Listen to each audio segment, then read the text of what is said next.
the idea is to try to keep these kids on track with the ability to graduate.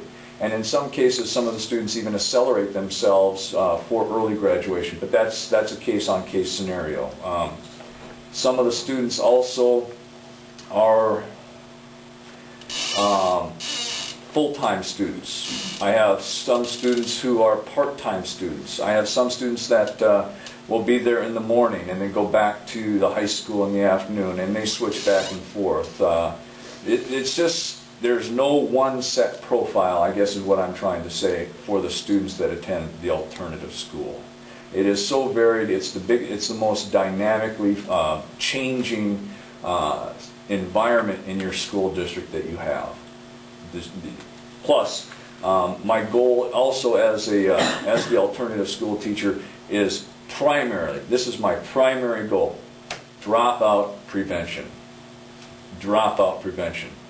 If I have dropouts, I feel very much like I failed, because I do work very hard at dropout prevention. I do that through making a personal one-on-one connection with these students so that they feel there's somebody involved in their education. And I think I'm doing a fairly good job at it, and I'm not patting myself on the back. It's just that if you're not doing this and you're an alternative school teacher, you're not doing your job correctly.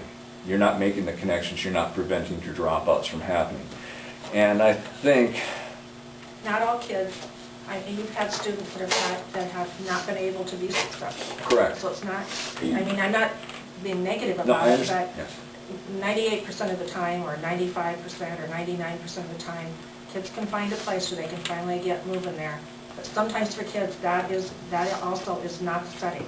Correct. Correct. Not very often, but sometimes it's, you know, Gene's had to make the call. Yeah. Sorry. That's all right. To Jen or to Kevin to just say, you know what, not working. Yeah, and I don't like doing that, because then what do you do with this student? But it just comes down to the point where they're not succeeding here, they're not succeeding there. And to prevent, and everyone understands this, if a person, and it doesn't matter what organization you're in, but if you have an individual who's not succeeding and they have a bad attitude, you know what it can do to your organization. It can really drag you down. And I feel very disappointed again when I have to make that call. I've only had to make that call twice in 4 years though.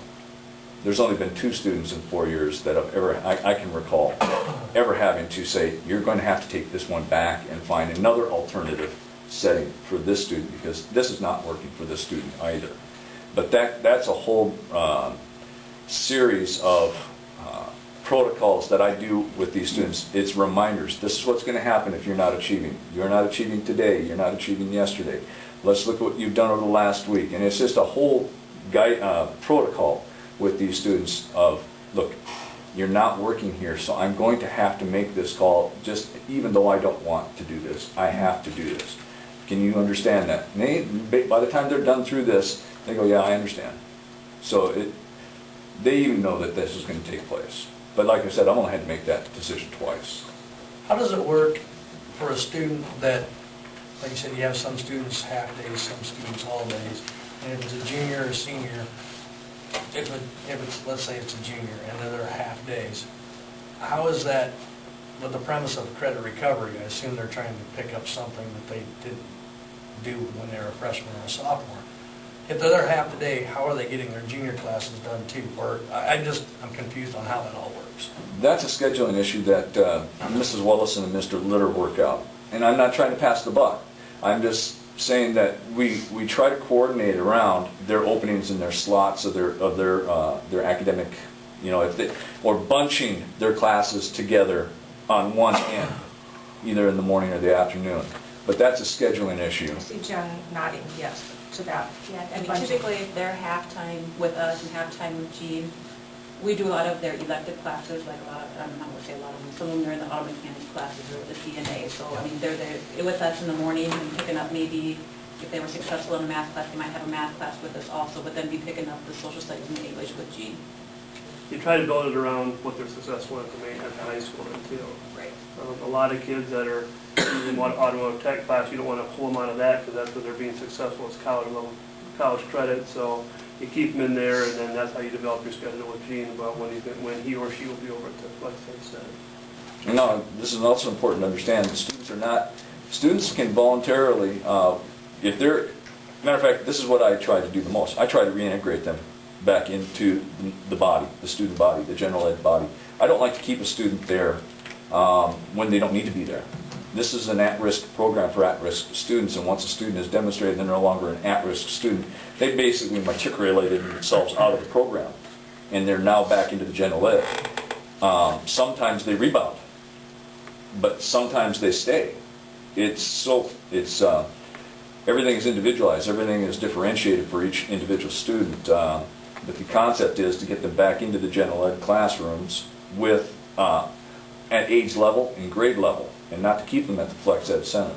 Even though I do have some students that even Mr. Litter and Mrs. Willison and I recognize cannot succeed in the general ed classroom, I still try to encourage them to get back into the general ed and take some classes so that they stay connected with their student body and are graduating with as a class, with their class.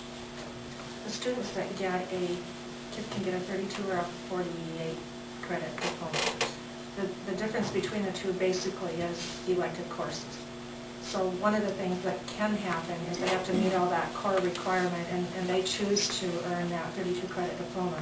That student then, that would look different by quite a ways. Different than the student who says, you know what, I'm going there part-time, I'm back at the high school part-time, but I want the 48 credit diploma. I think I'm saying that that's trickier. Not that they ever encourage kids to back up and just take a 32 credit diploma, but just trying to fit and make it work. But once kids are, I think it's safe to say that once kids are motivated and have picked up a few of those credits that they failed, they begin to see that this can work, and for a lot of those kids it gets going pretty good. We would have some kids this year that I knew personally, because I knew them as elementary students and or junior high kids, that it really was gratifying to see them earn diplomas at a time when a couple of years ago I really wondered how that was ever going to happen. And they were really severe behavior problems at the high school. I don't know that you probably ever had much of a behavior problem with them either. Oh, I can honestly say I've only had one student in the 4 years that I've been there that's had really a serious behavior problem. Only one. And this is the unique thing about the alternative school students.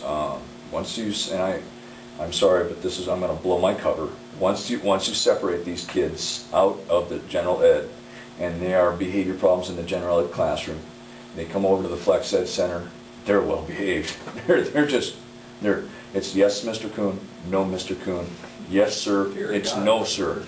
It is very, very refreshing. It's incredible to see these kids in a different setting. It truly is. And I said this to the Lakeview School Board, come over and, not now, I've only got about, a small student body now, but come next year. Come over next year. Come over next year and see. Don't call in advance. Don't drop in. Just drop in. Don't call in advance before you drop in. Just come in unannounced if you're driving by and see what these students are like in an alternative setting. It's an open door, always. Do that. You would be surprised. It would just absolutely amaze you. What you will see is you will see students sitting at tables, studying independently by themselves and not talking to a soul.